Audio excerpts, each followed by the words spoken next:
pick up the axe and go to that tree. Why? Because that's the right tool. I mean, what would happen if I picked up a baseball bat and went to that tree and I just swung 5 times? In fact, forget 5, with a baseball bat. What happens if I swung every day 5,000 times with a baseball bat at that tree? The tree's not coming down. Why? Wrong tool. That's why I tell people all the time when they just think that working hard is the key to success. I say, no, working smart is the key to success. Having the right tool, that's working smart. Having an axe instead of a baseball bat, now you're talking. Hi, I'm Chris Godey. I don't know about you, but I know that I love to absorb content. There's so much free content out there. However, one challenge that I do have is that I often struggle to then take that content and put it into practice. I don't change the habits that I need to based off of the video that I've been inspired by. If that's you, I want you to watch this video, and then I would love for you to comment, and we would love to hear your thoughts below. It all begins with thinking. For example, I wish I could give you the things to think on. I've got a whole list of things that help you to be successful in your thinking. But let me just, I only have time for a couple of them. But for example, here's my mindset. There's always an answer. You say, John, what do you mean there's always an answer? What I mean is very simple. There's always an answer. I know a lot of people don't have answers, but there's an answer that, they just don't have it yet. Now, I know that to be a fact. In fact, I know that there is not always an answer. I know the second thing is there's usually more than one answer. In other words, there's almost more than one way to almost accomplish anything that's important in life, but there's always an answer. I always live on the other side of yes. Now, what does that do? It allows me to see the possibilities, not the problems so much. Now, let me explain this. Here's the difference. There's a difference between these two questions. I'm going to give them to you, and let's see if immediately you can tell the difference. There's a difference between me asking myself, can I, and asking myself, how can I? That's the gap I'm talking about between successful and unsuccessful people. Unsuccessful people ask the question all the time, can I? Can I? Well, I don't see a way. I don't think so. Can I? I don't know. You see, when I'm asking, can I open the door for excuses. When I ask the question, can I open the door for obstacles and barriers, to get in my way. But the moment I switch to how can I, now I've already settled it that I'm going to do it. I'm no longer in can I land. Now I'm in how can I? I've always said I'm going to get it done. There is an answer. I'm going to find the answer. Now the question is, how am I going to find that? It's there. I'm going to get it. Can you not see the difference? And I promise you, this is the difference in your business between people who succeed. This is you got to have a how can I mindset. If you have a can I mindset, you're done in this work. I'm telling you, it's over because you're going to see too many problems. Remember this, every opportunity has always been disguised as a problem. Opportunities just don't come out in front of you like neon signs in Las Vegas on the strip that says opportunity, opportunity, opportunity. If it was that blatant and that clear, everybody would seize the opportunity. The reason people don't seize the opportunity is because it's almost always disguised in problems and challenges and difficulties. They say, well, God, I don't want to go there. I mean, they're not a how can I person, and so they don't go there, and they don't open the door of problems to find out where the opportunities are. The other day, a guy came to me and said, you know what? I think I lost an opportunity last month. Oh, I said, don't worry about it. I said, somebody found it. Yeah. You see, if you live on that can I world, you let opportunities pass you every day. But it's okay. There are people all around you that are asking, how can I? And they'll pick it up. Failure and success, they go together. Don't separate them. You see, the whole world separates success and failure, and they put failure way over here, and they put success way over here to the right, and basically they said, boy, you want to be successful and you don't want to fail? Hello? What world do they live in? Everybody that succeeds fails. They succeed because in their failing, they learn from their failure. Hello? And failure is a huge learning tool. It's a great asset in your life. You never want to omit it out of your life. You want to realize that it's there to teach you something. It's going to make a difference for you. And it's just absolutely amazing once you put them together. So when you fail, you say, okay, I'm going to learn to fail forward. I read a book a few years ago called Sometimes You Win, Sometimes You Learn. The value of failure is learning. I was talking the other day to a CEO, second largest tech company in the world. And he was talking to me about, in their incredible success, all of the difficulties, the challenges, the losses, the failures. And I asked him, I said, well, would you like to go back and do some of those over? We'd like to take that decision that was kind of not a good decision and do it over. That's a question. All of us would like to have do-overs in our life, wouldn't we? We wouldn't like to go back and say, oh, I wish I could have another shot at that. And interesting enough, when I asked him if he would like to go back and do any of them over, he said no. Wow. No? You don't want to do any of them over? He said, no, John. He said, because in my mistakes, failures, my losses, I learned so much. I learned a lot about myself. I learned a lot about my company. I learned a lot about what doesn't work. He said, I am the person I am today because I learned from my failures. In fact, he said, the inner core of who I am, the character, it's all out of the difficult days. He said, if I went back and could do them over, I would have lost the lessons. And if I'd have lost the lessons, I'd have lost the inner core and character I got. And I don't want to trade that. No, I'll take the losses. I'll take the message. You see, he understands failure and success go together. So when people talk about something they failed in, okay, I listen to their story. Okay, let the violin play. When they're done talking about the failure, I only have one question to ask you. We already talked about your failure. Are you done? The question is, what did you learn? If you didn't learn something out of that failure, you're going to mess up again in the same area. But if you learn something from it, now you can improve yourself. And now all of a sudden, you're a different person. Take the steps of failure to go up to success. That's what you do. That's what all successful people do. Don't separate them. I could go on and on about things that you need to think on that separate you from people who don't think correctly. The ability to prioritize your life. Activity is not necessarily accomplishment. I was working on a business degree, and the prof one day taught life-changing principle to me, the Pareto principle. It's called the 20-80 principle. It's all about Pareto and his mindset of how to prioritize things in life. Pareto basically says if you have 10 things to do, categorize them and prioritize them according to importance. So number 1 truly is the most important thing you do. Clear down to number 10 is the least of the 10. And then Pareto makes this incredible truth. He said, if you just do the top 2 things, you don't have to do all 10 if you just did the top 2, but they're the most important 2, you'd get an 80% return on everything you want in your life or in your business. When I was sitting in that classroom as a kid working on my business degree, when that prof taught the Pareto principle, the lights went on and I said, I'm going to study Alfredo Pareto the rest of my life. I'm going to practice Pareto because this is life-changing, and I have. And I could literally teach you for 2 hours nonstop on Pareto and priorities. I not only grew and advanced in my ability to prioritize my life well as far as what I did. I talk about the 3 R's, and I again help people line this up. This is just material that, as I've grown and developed, I personally created. But you got to line yourself up with the 3 R's. What's required of me, what gives me the greatest return, and what gives me my greatest reward. Wow. Now, when you can line those 3 R's up like you kind of line the stars up, you have to understand you're going to get a huge return. When what you have to do, requirement, is what you're good at, return, and it's what you love, reward,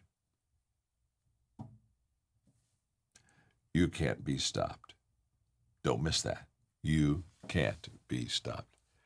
Literally, I'm 74 and I have lived the 3 R's. I love the 3 R's. It's what I do. It's who I am. I stay in that world all the time. And it's such an enjoyable journey, such a great experience of just helping people, because what I have to do, which is like lessons today, teaching you on leadership, and what gives me the great return is knowing that, oh my gosh, because I'm spending time with you. Can you stop for a minute? Can you imagine the return that you're going to get out of our time together? If you have the privilege of leading a team or an organization, and you would love help with enhancing your leadership culture, maybe even developing some of your high potential leaders, just follow the link on the screen, and we would love to connect with you. For over 40 years, one of my growth practices that I've had, and in fact, I would encourage you to have it too, is every month I have what I call a learning lunch. And a learning lunch is just simple, where I just take somebody to lunch, buy their lunch, somebody hopefully that's bigger, better, faster, smarter than me, that I can learn from. And in fact, I don't even have lunch. I just sit with my legal pad, and I've got 7 questions I want to ask them. And they eat, and I ask them questions, and I learn from them. This has been one of the growth practices I've had for many years that has been just incredible in helping me to develop myself and reach my potential. It'll help you. So I would encourage you to have learning lunches. Anyway, I ask 7 questions when I sit down with them, and one of the 7 questions is, tell me about the most important lesson you've ever learned in your life. And I love that question, and for 40 years I've asked that question. And I get all kind of lessons that I learn from them, but there's one thing, and this is what I don't want you to miss. There's one thing that they all have in common, and this is huge. I've asked this question hundreds of times, and every time when I ask for their most important life lesson, they give me a lesson they've learned out of a very difficult time in their life. I promise you, they were in a valley.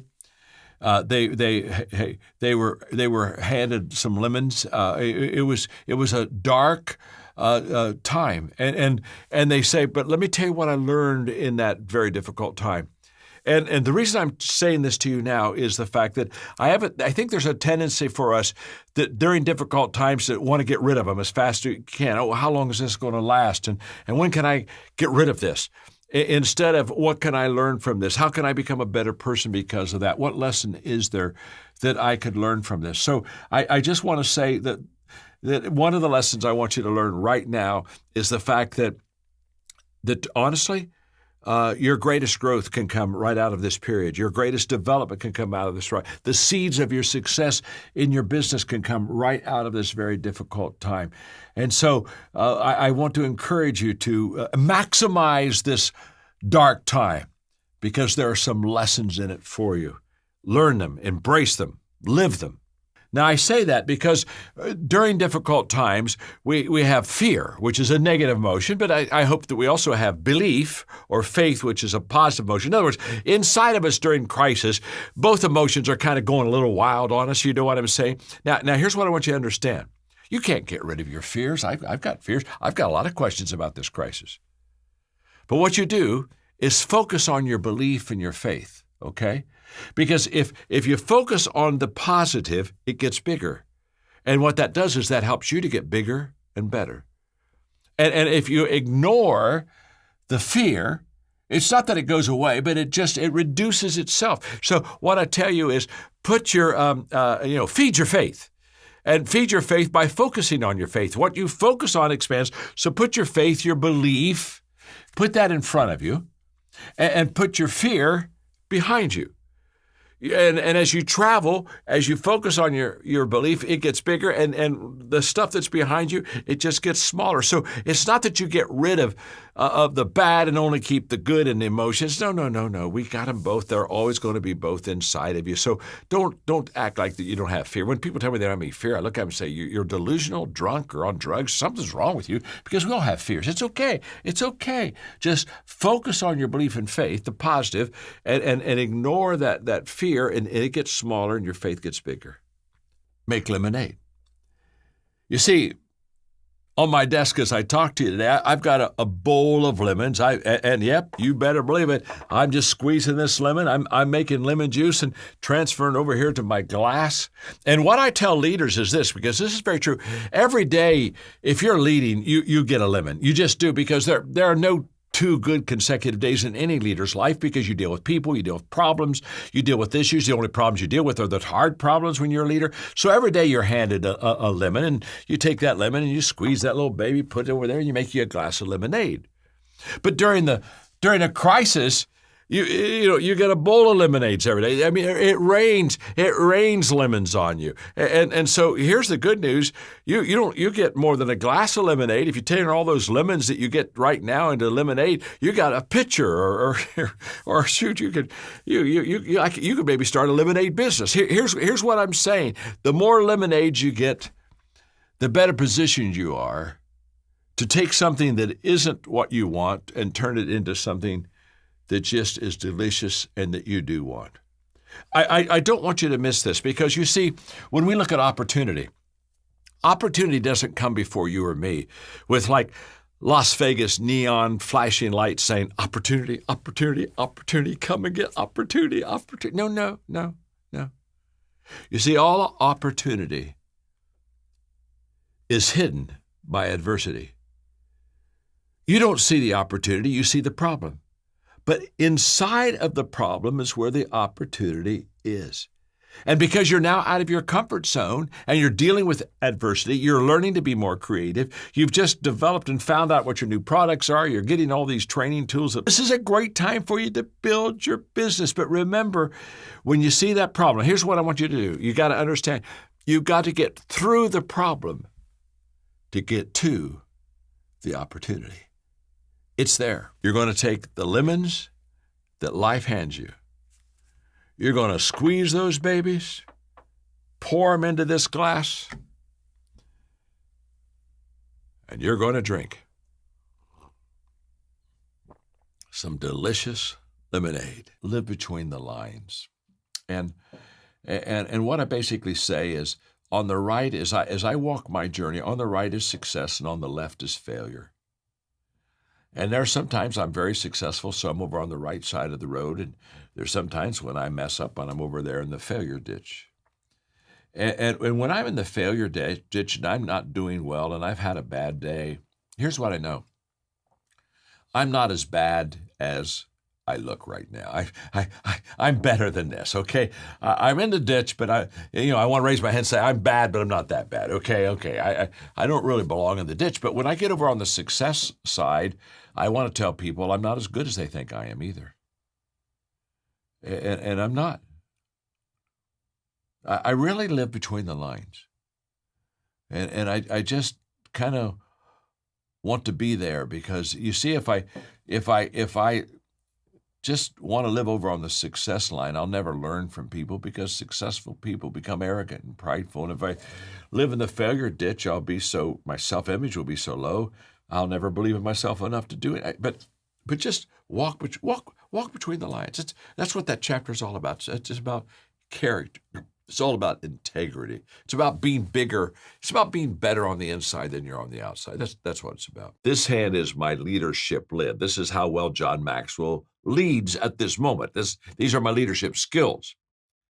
Now, what I want you to know is that if this is my leadership lid, this is how well I lead right now, and it's a 5, it's average from a 1 to a 10, then my business, in this case, thriving, my business is going to come under that lid, but it cannot rise any higher. There's a lid on my potential, and that lid is my leadership. So if my leadership lid is a 5, then in Thrive in my business, I'm going to be about a 4. That's going to be the extent of it. And I know that to be a fact because everything rises and falls on leadership, and history teaches us that whether it's in business, religion, education, government, that the people can go no further than what the leader has the ability to lead them. And so that's why I'm so passionate about teaching leadership. The reason I've been doing it for 50 years now is because I know that everything rises and falls on leadership. And even what I know better and more is the fact that you can become a better leader. In other words, you can take your leadership lid, which in this illustration is a 5, which means my business is a 4, and you can raise it. You can go from a 5 to a 6 to a 7. Well, after time and a lot of work and intentionality, maybe you can get to an 8. Now, you see, the moment I lift my lid in leadership, I now have room to grow my business. And it can go from a 4 to 5 to 6 to 7. And so people ask me all the time, John, how do I really grow my business and my company? I say, well, grow your leaders. When you grow your leaders, they'll grow your business. That's the way it works. And that's a very important law. And when we talk about personal growth and developing ourselves, again, I just would, as your friend, challenge you, make a real intentional commitment to develop your leadership. It's just so essential to your success in life. You and I don't develop as leaders quickly. We don't do it after one lecture like this, or we don't do it after we've read one book or gone to one leadership seminar. It's more than an event. It's a process. And if we want to be really committed to develop our leadership skills and raise that lid, again, what we really want to do is we want to be committed to consistency in intentionally developing ourselves as leaders. That's been my commitment, and that's my commitment to you to help you to really understand this entire process, because it doesn't happen quickly. So when people come and they hear me speak maybe, and they pick up 3 or 4 of my books and they walk out of the conference, and it's kind of like, I am a leader. Well, no, you're just a person that has some leadership books. It's going to take some time, and it's okay. Shortcuts don't pay off in the long run. And when you and I have the big picture, and when we see more than others see, and when we see before others see, and that's a common characteristic of leaders, then we'll understand and be willing to go through this process. You see, the question is now not how fast can I become a leader, but it's really how far can I go, and that farness is all about consistency and process. And I say that because what I'm about to teach you about personal growth is a continual journey. It's not, again, the points that I'm going to give you, and you write them down, you think about them, and boom, you just grow personally. Too many times we want magic, and what we really need to do is just be committed to the process. If you sit down with me at lunch and you say, John, I really want to have a good future, what advice would you give me about my good future? I would just say to you that the only guarantee that you and I have that tomorrow is going to get better than today is that we are growing today.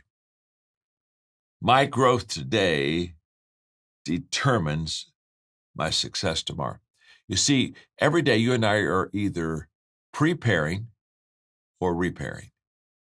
You see, if we're preparing every day, we're committed to this process and we're setting up tomorrow for success. If we're repairing, basically what that means is that we haven't continually on a consistent basis growing. And so we're having to go back and fix yesterday all the time. So we're either forward moving by preparing or having to kind of oops and go back and repair. And this process of growth that I'm going to share with you now just will allow you to prepare and make sure that your future is bright. You see, my life changed when I was in my 20s, when I had a mentor over breakfast share with me that if I was going to grow, it was going to have to be intentional.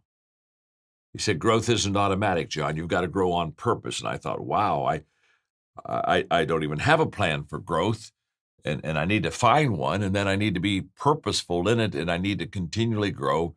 And that set me up on a journey, a growth journey, that at the age of 74, I'm still on, and I'm still enjoying, and I'm still learning, I'm still expanding, I'm still growing, I'm still developing, I'm still asking questions, I'm still curious. And I want that for you, and it can be for you. But there is a process, and when I realized that personal growth was going to be an intentional commitment that I made on a daily basis the rest of my life, I began to understand that there are growth environments that add to that, and there are some places that would detract from it. You see, I belong, for example, to an organization that didn't have a growth mindset. Okay. I had a lot of desire to develop myself, but I wasn't around people who had any desire to develop themselves. In fact, when Kurt Kampmeyer told me that growth was not automatic and you had to have a plan for personal growth, I know in the next 6 months I went to 300 people around me, my friends, and I asked them what their plan for growth was, and not one of them had a plan for growth. And they were like me. I think they just assumed that if they just kind of went to work every day, that it was kind of automatic that they would just get better, which is not true. And it was that time of asking questions and I came to a conclusion that I wasn't in a growth environment. Now, what am I going to do? Because I want to be in a growth environment. I want to be around people that are going to enhance this passion I have to develop myself. But I wasn't fortunate to be in that environment. And in my 20s, I sat down and I spent a period of time, a good period of time, just asking myself, what does a growth environment look like to me? What do I want in a growth environment? A growth environment always includes people that are bigger, better, faster, smarter, more advanced than who you are. Here is what I've discovered. If you're at the head of the class, you're in the wrong class. And every time I find myself kind of like in the head of the class, I immediately go look for another class because, when you're kind of like number one, instead of growing and learning, you're kind of teaching and showing them and helping other people get successful. And so I've realized that what I need around me are people that really truly are bigger, better, faster, smarter than me. And I intentionally seek them out. I intentionally put myself in experiences where I'm not the head of the class. For example, every month, I've done this for 40 years, I have what I call learning lunches. And learning lunches are just simply where I take somebody out to eat. I buy their lunch. I don't even eat. But as they eat, I have a list of 7 questions that I ask them. And I learn. I sit on the other side of the table and I take notes. And it's this exercise, this practice has been just absolutely essential and catalytic to the growth that I've had in my life. I seldom finish a learning lunch where I didn't learn something. In fact, that's why I call it a learning lunch. I'm going to lunch, but the food I'm going to have is knowledge and drawing from somebody's experiences that really have been where I haven't been and they've done what I haven't done and they can help me. I had a wonderful friend, and one night we were having dinner and we were discussing books because he'd read a lot of my books, and so we'd go out and he'd like to ask questions. And so we were having this wonderful discussion, and he said, John, I know you love learning lunches. This happened to be a learning dinner. Only the role was reversed. He was asking questions in this setting, and he said, and so we were going through some things, and he said, John, he said, I've had a practice for about 20 years that has really helped me. And so I leaned in, and I said, what is it? And he said, I like to take out to lunch with me, or I like to have an appointment with somebody that's about 10 years older than me. And he said, I find that's just about the right number, 10 years. And I ask him one question, that is, help me know what's ahead of me for the next 10 years. He said, if I get somebody my age, they don't have that experience yet. If I get somebody, he said, like 20 years older than me, he said, most of the time they've not maybe forgotten, but at least it's not pressing on them to share with me what I need to know. But he said 10 years is just about the right age difference and experience difference. And I say, okay, talk to me. What's ahead of me? And he said, I just learned so much because I'm gleaning from their experience. Well, that's kind of what I'm talking about. Who's ahead of you? Who do you need to have lunch with this month? And I want you to be intentional with it. I keep a list of names of people, and I just make sure that every month I have a learning lunch. And I would say that in my personal growth environment, and as far as a tool or resource for me, I would say there's nothing better than putting myself in this growth environment of making sure that others are ahead of me. Wow. If you're like me, you watch a video like that from Maxwell Leadership and you just get inspired. I love how it's so practical. It just makes a lot of sense. But here's the challenge. We have to commit to each other. We have to commit to change, both in our personal lives and also our professional lives. Looking for more information about the Maxwell Leadership Certified Team? Follow the link below to learn more. We can't wait to hear from you and add value to your lives.